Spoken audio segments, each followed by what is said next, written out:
Esse é um workshop de introdução ao GEF, no qual a gente vai utilizar aqui uma apresentação já montada com fotos de telas do software para facilitar um pouco a coisa. Eu recomendo que vocês estejam com o GEF instalado, que possam ir fazendo esse acompanhamento passo a passo, conforme eu vou falando por aqui. Fundamentalmente também, isso é uma versão um pouco estendida do GEF for Beginners que eu dei no Smart Data Sprint de Portugal.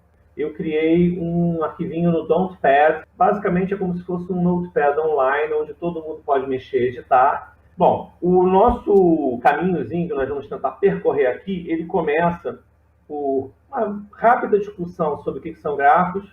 Depois a gente vai falar sobre a interface do GEF. Depois a gente vai explicar como é que faz para abrir um arquivo. E para isso nós vamos utilizar uma ferramenta que foi desenvolvida pelo Bernard Reader, e que é uma ferramenta mais lúdica, né? Mas para a geração de um grafo bastante lúdico, mas que é bom para a gente começar. Depois a gente vai discutir o Appearance e Layout Adjustments, Data Laboratory, o Graph Preview e Save, né? Que é como a gente vê o gráfico e faz, guarda ele, e a exportação de grafos interativos para a web, ok? Vamos lá. Gente, grafo, né? É um tipo de representação gráfica que a gente tem, normalmente no qual a gente tem uma apresentação de nós, né, e de arestas. Esses nós são ligados por arestas, né, e normalmente o que a gente vai tentar fazer é o seguinte: a gente vai ter que definir o que esse nó significa, né, e o que essa aresta significa, né, qual é o motivo que está ligando esses nós, né, vamos chamar assim de uma maneira bem simples. Então a gente pode estar representando aqui nesse gráfico que eu estou apresentando, A, B, C, A1, A2, B1, B2, C1, C2, pessoas, podemos dizer isso, né, de uma mesma família, poderiam ser irmãos, então eles têm um vínculo entre si porque são irmãos, mas eles têm um vínculo, né, sanguíneo nesse caso, né, e existe um vínculo direto entre esses irmãos e os seus filhos, né, os filhos A1 e A2, B1 e B2, né, dos bananas de pijama, C1 e C2, né. É uma maneira de a gente representar isso, de a gente tentar demonstrar isso, né, e a gente pode dizer que esses nós, eles estão sendo representados com um tamanho variado, né, de acordo com o volume, vamos chamar assim, de vínculos que eles têm, ou qualquer outra variável que eu quiser. Eu poderia estar, por exemplo, utilizando o conceito de idade, e dizer que esses nós, por exemplo, quanto mais velhos fossem as pessoas representadas aqui, maior seria a bolinha. Ou quanto mais eles pesassem, por exemplo, na balança. Eu posso usar qualquer tipo de variável. Basicamente, o que eu estou fazendo no nó, eu consigo representar pelo seu tamanho uma variável, pela cor eu consigo representar uma outra variável, pelo formato com que eu represento esse nó, eu posso também representar uma outra variável, e eu vou gerando camadas de informação assim. E os vínculos é porque se estabelece de alguma maneira uma informação a respeito dessa proximidade ou não, né, ou essa relação que existiria aqui. Se eu estiver falando, por exemplo, dentro do campo da bibliometria, a gente poderia usar a coautoria. Então, aqui nesse grafo, eu estaria lendo que A, B e C coautoraram em algum momento, né, em conjunto. Pode ser que seja um artigo de A com B, um de A com C e um de C com B, ou mesmo um artigo só, que é de A, B e C todos juntos, né? E eu poderia estar dizendo que, no caso, A1 só teve uma coautoria com A, A2 só teve uma coautoria com A, B1 com B, B2 com B, C1 com C, C2 com C. Simples assim, ok? E com isso eu consigo ver essa rede de relações de coautoria entre as pessoas aqui dentro. Uma outra coisa que pode ser feita é que eu posso utilizar essa linha, esse vínculo, essa aresta que está sendo representada aqui, de tal maneira que ela represente, vamos dizer assim, um volume, tá, de vínculo. Então, vamos lá. A gente, nessa tela que a gente tem aqui, a gente está representando a mesma ideia do grafo, porém vocês podem ver duas coisas. Primeiro, tem umas linhas mais grossas, e nesse arquivo de dados que gerou esse grafo, o que eu coloquei? Eu disse que A tinha um vínculo mais forte com C, que B tinha um vínculo mais forte com C do que tem com A, e A tinha um vínculo fraquinho com B, né? E com isso, o que aconteceu? Eu utilizei a espessura da linha para fazer uma representação, tá, desse vínculo, dizendo que esse vínculo ele é mais ou menos forte de acordo com a espessura da linha. E eu posso também utilizar a distribuição espacial como algo informativo. Neste caso aqui, eu utilizei um tipo de layout, tá? No qual a distribuição espacial ela é representativa das forças, tá, de vínculo entre os nós. Então, vocês podem ver que, além de engrossar a linha de A para C, ele aproximou A a C, da mesma forma como ele aproximou B de C, porém não tanto quanto A de C, e botou A e B bem mais distantes. Fora isso, como aqui eu utilizei, né, isso foi feito no VoiceViewer, esse material, por exemplo, que é uma ferramenta que a gente já falou da outra vez. Como aqui eu utilizei o VoiceViewer para que ele colorisse, né, esses agrupamentos a partir de um cálculo estatístico na interpretação do VoiceViewer, utilizando as variáveis que ele tem lá para tentar definir onde seria o corte para a formação desses agrupamentos, ou clusters, ele resolveu que A e C, e C1 e C2 e A1 e A2 formam um cluster, um agrupamento, enquanto B1, B2 e B formam outro agrupamento. Mas o que é fundamental a gente guardar aqui é isso. São camadas de informações que vão sendo aplicadas aqui para poder permitir que a gente faça uma leitura posterior desse grafo, dessa representação. E, por isso mesmo, os grafos são muito poderosos para a gente, porque eles permitem, às vezes, sintetizar em uma imagem, né, algo que diz respeito a uma relação de redes, que é uma coisa que cada vez mais a gente estuda hoje em dia, se interessa hoje em dia, até por conta de redes sociais, redes de coautoria, redes de colaboração, vínculos existentes, entendeu, entre políticos, o dinheiro que circula dentro da política, cada uma dessas coisas pode ser vista dentro de um gráfico, né? Os apoios que são feitos, por exemplo, por os deputados e que emendas eles votam, eu posso fazer vários tipos de coisas. Bom, a partir daí, a gente tem que chamar atenção para uma questão. Isso que nós estamos vendo aqui é o que classicamente a gente chama de grafo, tá? É um grafo que ele não tem direção dos vínculos, ou seja, esses vínculos aqui representados, eles não são direcionais, ou em inglês eles seriam undirected, tá? Mas eu posso ter grafos nos quais eu represento uma direção de vínculo, tá? Ou seja, que eu digo que existe um vínculo que é de A para C e, por exemplo, não tem vínculo de C para A. Então, eu botaria uma setinha indicando ali.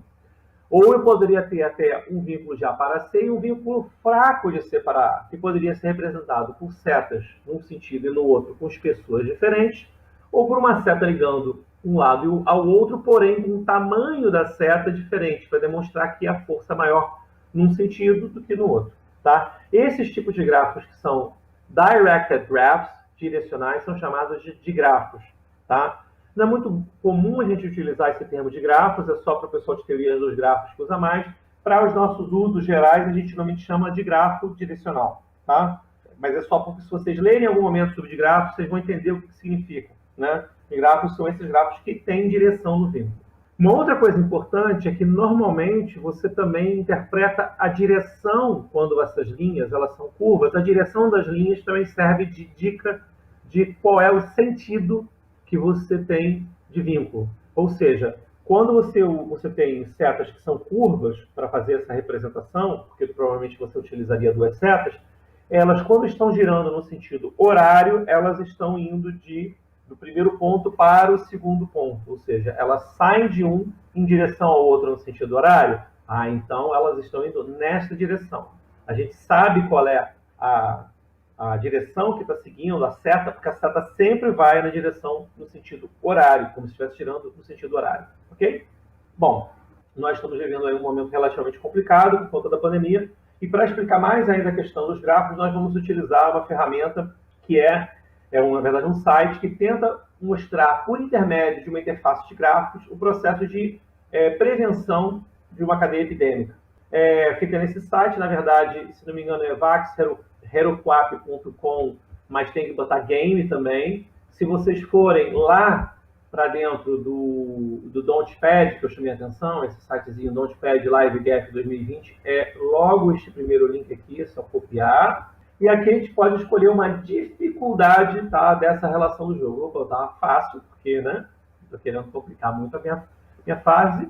A gente vai chegar e dizer que tem uma fase de quarentena e vamos pegar esse modelo. E aqui estamos com uma rede de pessoas, tá, que estão todos conectados e que não lavam as mãos, tá, nem usam máscaras. Estão no meio de uma pandemia de coronavírus e estão todas interligadas. Se ninguém lavasse as mãos, se ninguém, por um acaso, botasse máscara, se ninguém se preocupasse, a coisa estaria dessa maneira.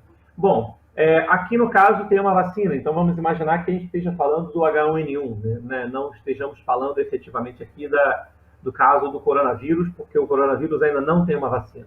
Vocês podem reparar que nós temos aqui um gráfico, né? E que esse gráfico ele tem vários vínculos e aqui algumas bolinhas estão até um pouco maiores, porque elas têm muitos vínculos, né, nessas bolinhas.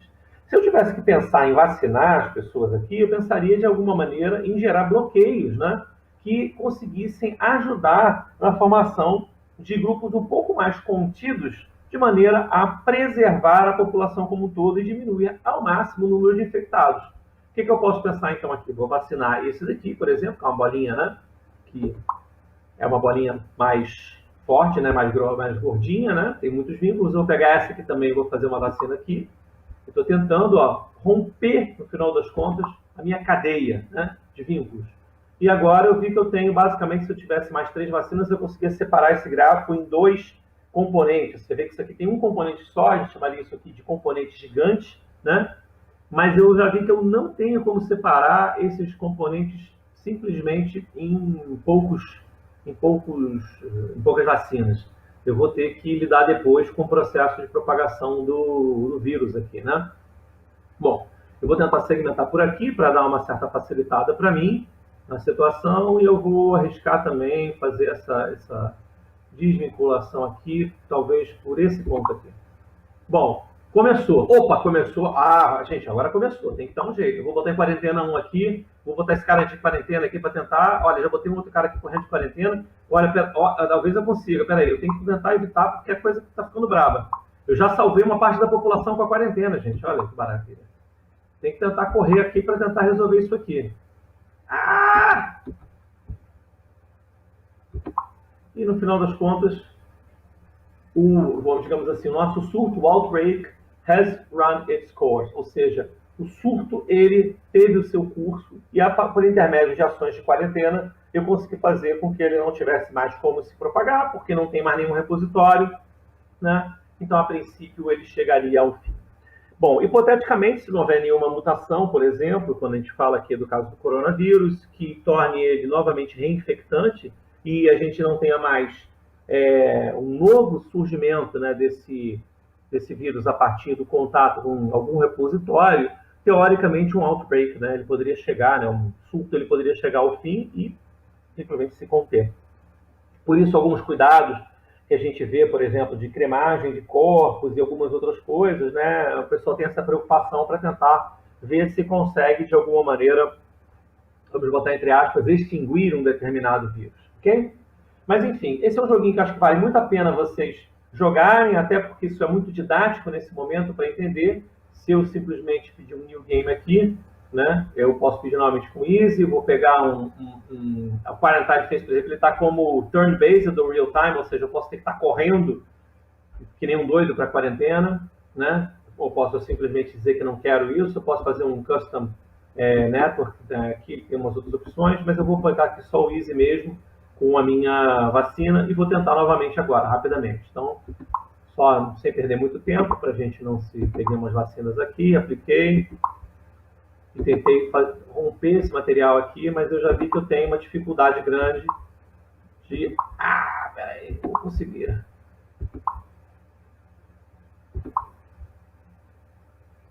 E não vai ser muito possível fazer tantas coisas aqui. Mas a minha processo, né, meu outbreak teve o seu curso e eu passei a ter, no final das contas, 3 componentes aqui. Isso é didaticamente para a gente entender como é que funciona, né, uma rede, né, uma rede que está representada num grafo, e como isso pode servir para vários tipos de modelos que a gente possa estar pensando, ok? Beleza. Bom, voltando aqui para a nossa apresentação, a gente pode pensar agora em migrar para o GEF. Primeira coisa, quando você abre o GEF vai te dar essa tela, tá? Se tudo der certo, se ele estiver funcionando ok, tá bom? A partir daí, vocês podem ver que no canto superior esquerdo, vocês têm essa parte aqui, onde vai existir escrito File, Workspace, View, Tools, Windows e Help. Eu vou utilizar a versão em inglês, tá, gente? Se vocês tiverem com a versão em português, talvez as palavras sejam um pouco diferentes. Eu recomendo que se use a versão em inglês, de uma maneira geral, porque vários tutoriais que vocês vão ter, várias dicas que vocês vão ver na internet, elas vão utilizar a interface em inglês. Então, eu realmente recomendo que se use ela. File, Workplace, View, Tools, Windows e Help. Essas setinhas embaixo aqui representam um fato de que existe um atalho, né, que o Alt e essa letra permite que você acesse o menu, ok? Só o Workplace que não tem essas opções, porque na verdade o Workplace já está ejetado para esses botõezinhos externos, né? Não, na verdade o Workplace a gente não tem nenhum aqui ativo, desculpa. E você, fora isso, você tem também 3 tipos de janelas de visualização, tá? Uma que é o Overview, outra que é o Data Laboratory e uma terceira que é Preview. Pois bem, a gente vai começar utilizando o Overview. Se eu criar um novo arquivo, se eu abrir um arquivo novo, se eu abrir um arquivo pré-existente, a primeira coisa que vai acontecer é que a gente vai ter um Workplace, tá? Então, vamos lá. Se eu simplesmente pegar aqui e pedir um novo projeto, ele vai rapidamente para mim abrir um Workplace, como vocês estão vendo, ok? Esse Workplace significa que a partir de agora eu tenho informações quanto o número de nós, o número de arestas, se é um Directed Graph ou um Undirected Graph a princípio, né? Isso vai depender dos dados e a gente vai começar a poder trabalhar com isso, ok? Pois bem, para que a gente possa ter algum dado, né, na nossa brincadeira aqui, eu vou utilizar um site que gera grafos para a gente a partir de dados do Spotify. Esse material aí, esse site é um site que é do Bernard Reader, e lá você pode chegar e botar o nome de um determinado ator, tá? E baixar essa rede do GEF que essa pessoa teria dentro do Spotify. O endereço é esse, labs.paulcis.net, Playground Spotify.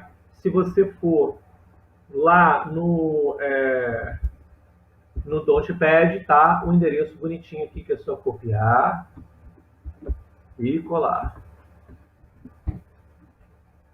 E nós chegamos no mesmo lugar. Se eu chegar nesse lugar aqui e procurar por Adriana Calcanhoto, que foi o exemplo que eu usei ali, tá? E der um Go, ele vai procurar, né, a Adriana Calcanhoto dentro do catálogo do Spotify e ele vai encontrar 2 opções, ou Adriana Calcanhoto sozinho, ou, e na verdade com 2 T's, ou Adriana Calcanhoto e José Saramago, ok?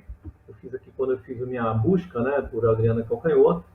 Vocês vão ver na minha apresentaçãozinha aqui que ele vai dar exatamente esse caso.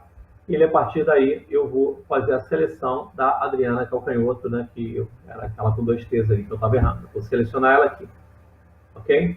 Basta clicar nela, ele vai a partir daí carregar a rede de relações que existe dentro da base Spotify entre a Adriana Calcanhoto e outros demais artistas.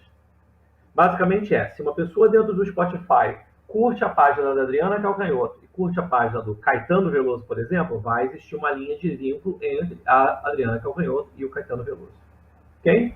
Aqui ele faz da seguinte maneira, ele pega o dado da Adriana Calcanhoto e, a partir daí, ele vai vendo quem são os vínculos que ela tem. Então, por exemplo, tem um vínculo com Ana Canhas. A Ana Canhas tem um vínculo aí com a Adriana Calcanhoto, porque quem gosta de uma gosta da outra, né? Porém, eles fazem um segundo nível de quais são os outros artistas, bandas, etc., que têm vínculo com a Ana Canhas, que não necessariamente tem com a Adriana Calcanhoto. A colorização que foi feita aqui é uma colorização bastante simples, né? Ele simplesmente aplicou, né, a cor, né, baseada numa popularidade, um nível de popularidade, e também utilizou, né, uma corzinha preta para indicar qual seria o centro dessa rede aí, né, inicial, essa semente inicial da rede, que no caso foi a Adriana Calcanhoto. Eu posso, a partir daqui, abrir no Spotify, eu posso usar isso como uma ferramenta para encontrar coisas que seriam artistas, talvez, que seriam interessantes, próximos da Adriana Calcanhoto, para que eu conheça. Por exemplo, eu não conheço o trabalho da Ana Canhas, poderia, a partir daqui, clicar em Ana Canhas e Open with Spotify, e a partir daí conhecer uma nova artista interessante, que poderia ser bacana para mim, tá? Bom, por outro lado, a gente tem a seguinte situação. Eu posso simplesmente, né, baixar essa rede que está pronta, tá, para o GEF. Ele já diz, ó, Download Network as a GDF File for Visualization in GEF. Aqui tem um link para o GEF, aqui tem um link para eu baixar essa rede, ok? Se eu clicar aqui para baixar essa rede, ele vai fazer esse arquivinho e vai baixar para mim. Também, se vocês quiserem, eu já tenho essa rede baixada lá, mas ela já tem algum tempo, não é igual a essa, porque ela vai se modificando. Vocês podem baixar essa redezinha aqui lá no próprio endereço do meu site Webometria, tá? Então, se eu botar ela aqui diretamente, eu tenho a rede já pronta para baixar. E aí, a partir daí, você tem um arquivo e salva. Qual é o problema de você tentar abrir esse arquivo diretamente? Alguns computadores, isso é uma coisa chata pra caramba, alguns computadores no Windows, eles têm problema com a questão da extensão. Qualquer coisa que você salva, por exemplo, dentro deles, ou que abre de uma determinada maneira, acaba sendo salvada como texto. Então, salvar diretamente aqui pode ser melhor para garantir que ele salve como GDF e não apareça como um arquivo texto, porque aí vai esculhambar todo o processo daí para diante. Então, vocês podem salvar diretamente daqui. Existe a opção de baixar do meu site, mas para baixar do meu site tem que ver se não está causando esse tipo de problema. Que arquivo é esse que ele gerou para o GEF no final das contas? Vocês podem perceber o seguinte, que ele basicamente tem uma série de informações aqui separadas por vírgula, né? O modelo que ele usa, na verdade, é sempre em que ele diz qual é o tipo, né, o título daquela, esse formato, né, GDF é o título daquela, o label, na verdade, daquela coluna, e qual é o tipo de variável. Então, ele está dizendo, por exemplo, que isso aqui, primeiro, é uma definição de nó, né, um ID desse nó. Depois ele tem o nome, né, do artista, que vai ser o título que vai ser dado ali daquela tabela. É uma variável de caracteres. Depois tem um label, também um varchar. Depois tem popularidade, que é um número inteiro. Depois o número de followers, que é um número inteiro.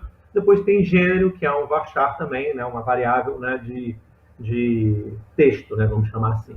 Ok? E vocês podem ver que está tudo aqui, né, empilhadinho, né, para ser lido lá. Quando eu abro isso no GEF, o GEF faz a interpretação desse formato, que é o formato GDF, e a gente consegue, a partir daí, brincar com esse negócio.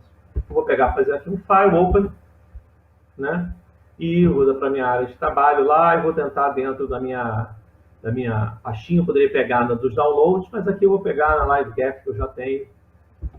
Né? Você pode ir lá em downloads, que estaria onde estaria salvo, e abre o GDF, tem que localizar ele. Beleza, eu vou abrir agora esse gráfico, que está pronto, ele vai estar dizendo que tem um número de nós, 309, um número de arestas. Já viu que tem aqui o tipo de grafo, ele está dito como undirected graph, ou seja, é um grafo que não tem direção entre os vínculos, ok? E eu vou dar ok nisso. Eu posso botar como um novo workplace ou fazer um append para um workplace anterior. No caso, como já tinha aberto um workplace aqui, que estava vazio, eu vou fazer um append, de fila nesse caso, para jogar ali, não ter problema. Essa também é uma forma que a gente tem de juntar dados para um mesmo grafo. Eu posso ter um conjunto de dados, depois eu pego mais um outro conjunto de dados e dou um append, contanto que eles sejam parecidos em termos das suas estruturas, dos nós e suas características, não teria problema. Tá? Ele teria que ver qual é a estratégia para fazer essa junção e fazer esse processo. Eu dei ok. E aqui nós temos o grafo. Bom, vamos para a primeira máxima do dia. Grafo feio não tem pai, minha gente. O grafo feio é a coisa mais chata que existe. O grande problema que o GEF tem é exatamente isso em relação ao Voice Viewer.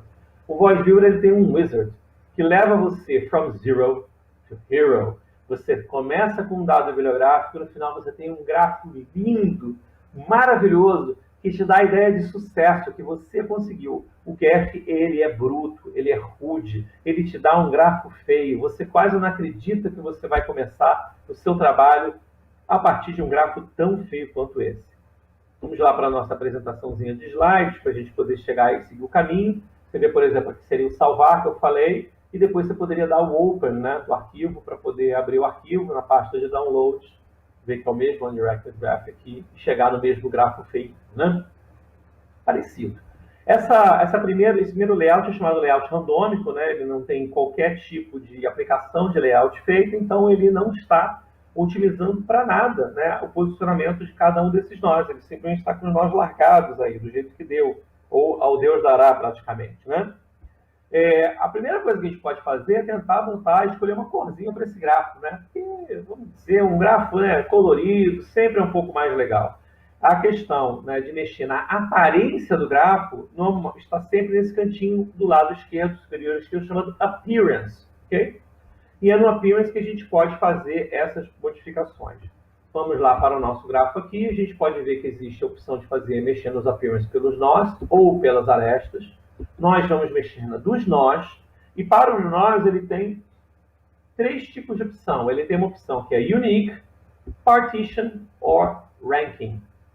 Unique é simples, eu boto uma cor única e aplico. Aqui, por exemplo, ele sugere, né, no primeiro momento, aplicar a cor cinza. Se eu aplicar agora, vocês podem ver que todos os bolinhos ficaram cinza. Partição significa que eu preciso de ter algum tipo de variável que ela tenha tipos, né, definidos. No caso, ele pode chegar e utilizar uma partição até do ponto de vista numérico, mas ele pode também utilizar partições por uma definição de texto, né? Por exemplo, eu posso pegar pelo número de seguidores, se por acaso eu tivesse, né, uma situação discreta de 1 a 8 seguidores distribuídos, né, como mínimos e máximos, seria possível, mas aqui, como tem zilhões de seguidores, vocês podem ver que os percentuais, né, ficam distribuídos baixíssimos, não dá certo usar followers. Mesma coisa com popularidade, não é um bom número para utilizar isso para fazer partição. Mas eu posso fazer por gênero. Então, se não há um gênero definido, ele vai ser nulo, né? Ele vai usar essa cor. Se for MPB, ele vai utilizar essa outra cor. Se for Brazilian Rock, MPB, Barará e todas essas outras opções, ele vai utilizar essa outra cor. O problema aqui no caso da amostra que a gente tem é que é uma amostra em que ele faz múltiplos gêneros. Então, ele não está ajudando a consolidar, né, esses gêneros para a gente. Ele está, na verdade, botando eles por ordem alfabética. Eu não consegui ter aqui uma categoria qualquer que tivesse sendo aplicado um tipo por pessoa. Então, por exemplo, digamos que se fossem pesquisadores no Lattes. Se eu tivesse pesquisadores no Lattes e quisesse colorir eles baseados em se eles são pesquisadores de produtividade, né, em diferentes níveis, ou não são pesquisadores de produtividade, é tranquilo, porque uma pessoa não pode ser pesquisador de produtividade 1A e 1B ao mesmo tempo. Ela só pode ser 1A, ou B, ou 1C, né, ou 1D, ou 2, né? Ou não ser simplesmente pesquisador de produtividade, ou ser sênior. Enfim, são categorias que são bem colocadas. A partição serve muito para isso. E no caso do ranking, aí eu posso usar de uma outra maneira. Eu posso chegar e utilizar o grau, que ele já oferece esse cálculo, mesmo que ele não esteja na sua planilha de Data Laboratory, e o grau basicamente é o volume de ligação que ele tem, de vínculos que ele tem, quão conectado, vamos chamar assim, é esse nó, né? Quantas conexões são que ele tem compartilhadas com outros nós, e aí tem os números de seguidores e popularidade. Digamos que eu pegasse, por exemplo, o degree, eu poderia ter um degradê de cores, né? O que tivesse o maior degree ficaria mais verdinho, o que tivesse o menor degree ficaria mais branquinho. Nesse caso aqui, eu vou utilizar a partição. E é muito comum a gente utilizar a partição, tá? Para definir uma cor, vamos chamar assim, de algum tipo de agrupamento que a gente encontre, né, dentro de dos nós. Definir cor de nó com partição é uma coisa muito comum. Eu vou aplicar aqui, baseado, né, nos gêneros, né, do jeito que está. Não está uma maravilha por conta dessa coisa que eu comentei, porém, fiz essa aplicação. Por outro lado, se vocês lembrarem do VoiceViewer, o VoiceViewer ele faz um tipo de colorização que é a da Overlay Visualization, né? E na Overlay Visualization do VoiceViewer, basicamente é o quê? É um tipo de colorização baseada num ranking. Ou seja, eu posso utilizar e simular um Overlay Visualization aqui, utilizando um ranking. E para isso eu teria que utilizar, por exemplo, né, uma paleta de cor, por exemplo, que começasse, sei lá, do vermelho até o azul, digamos, se eu quisesse pensar do negativo e do positivo, eu posso até inverter essa paleta, tem uma opçãozinha aqui bem bonitinha, aqui embaixo, né, onde você pode escolher a paleta. Então aqui acabei de inverter a paleta e estou dizendo que conforme o grau, né, os mais quentes, vamos chamar assim, os mais interessantes, eu posso usar popularidade nesse caso, que ficaria legal, quanto mais... vou pegar aqui novamente a minha paletinha, né? Pegar aqui uma paleta desse tipo, vou inverter. Então, eu vou dizer assim, que aqueles atores que são os mais quentes, os mais reconhecidos, que as pessoas mais se interessam, eles vão estar em vermelho, enquanto em azul vão ficar aqueles que são um pouco populares, enfim, ninguém liga muito para eles, então estão mais em azulzinhos, vermelhos são aqueles, cara, super legais. Posso usar a partição também para gênero, mas aqui eu vou usar no primeiro momento aqui, depois eu vou alterar para gênero, para a gente ver como é que fica. E, no caso também, existe a opção de eu mexer com tamanho. Para eu mexer com o tamanho do nó, veja, eu estou em nó, eu cliquei nessa bolinha que cresce, que parece também um telescópio, para quem, né, tem uma visão um pouco diferente das coisas como eu.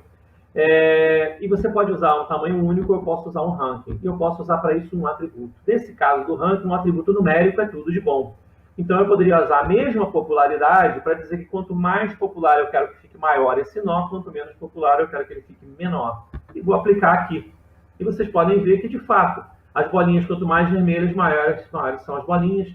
Quanto mais para o azul, menores são as bolinhas, nesse caso, da maneira que eu fiz. Beleza? Ok. Vamos ver como é que eu fiz na apresentação de slide, para a gente voltar para um outro modelo. Na apresentação que eu tinha feito era um pouquinho diferente.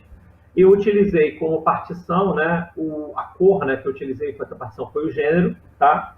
E apliquei. E depois eu usei como ranking os followers, e usei de 5 a 25. Vamos fazer a mesma coisa aqui, de 5 até 25. Tá? Vou botar aqui os followers como sendo a minha partição, meu ranking, tá? Tamanho, ranking, como a gente está vendo aqui, vou aplicar. E quando eu for falar sobre cores, ok? Nas cores eu vou utilizar a partição, eu vou utilizar vou utilizar os gêneros. E apliquei. Pronto. Agora eu tenho uma coisa aplicada, né, pelo gênero e aplicado também pelo tamanho baseado na partição. Fiz um pouco diferente do que eu tinha feito antes, mas para mostrar que todas essas escolhas, elas são escolhas que a gente pode fazer. E como eu falei já em outras aulas, a cada escolha é um momento coach, entendeu? Da área de ciência da informação e metria da informação. A cada escolha que você faz, você tem uma renúncia. Então, na hora que eu escolho fazer uma polarização, ou definir um tamanho com determinada variável, eu estou renunciando, abrindo mão de representar outras variáveis, eventualmente, né? Que poderiam estar sendo ali corretamente, né? Ou não corretamente, mas priorizadas. Ok? Bom, pois bem, chegamos aqui a essa situação do gráfico e a terceira coisa que a gente poderia fazer é exatamente aplicar um layout. E por que é importante aplicar um layout? Porque eu posso utilizar um processo, um cálculo matemático, no qual eu vou fazer com que a distribuição espacial desses nós passe a não ser meramente aleatória, né? Uma random distribution. Ela passa a ser uma distribuição que leva em consideração alguns critérios. Nós vamos falar sobre alguns dos principais layouts e suas características mais lá na frente. Mas o primeiro que a gente vai utilizar aqui vai ser o Force Atlas, que é um clássico, né, de layout, né, para GF, muito utilizado o Force Atlas 2 também, principalmente quando você começa a ter mais nós, né, e que ele basicamente vai levar em consideração, né, essa força de vínculo entre esses nós para tentar gerar a distribuição desses agrupamentos, ok? Aqui, quando ocorre a execução, vai acontecer mais ou menos isso aqui. Vamos executar lá para vocês verem dinamicamente. Eu vou pegar aqui no layout, vou pedir um layout aqui de Force Atlas e vou mandar executar. E olha que bonito. Ele faz esse movimento, né, para que ele faça essa distribuição até encontrar uma estabilidade. Vocês podem ver que ele continua rodando. O Force Atlas não para de rodar. Se eu conseguir aqui uma setinha, selecionar aqui, pegar uma mãozinha aqui e puxar, por exemplo, um nó, puxei com a mãozinha aqui, ó. Assim que eu soltar, o que vai acontecer? Ele volta para o mesmo lugar, porque ele está em execução. Ok? O Force Atlas não parou de executar. Eu tenho que parar ele. Se eu não parar o Force Atlas, eu não consigo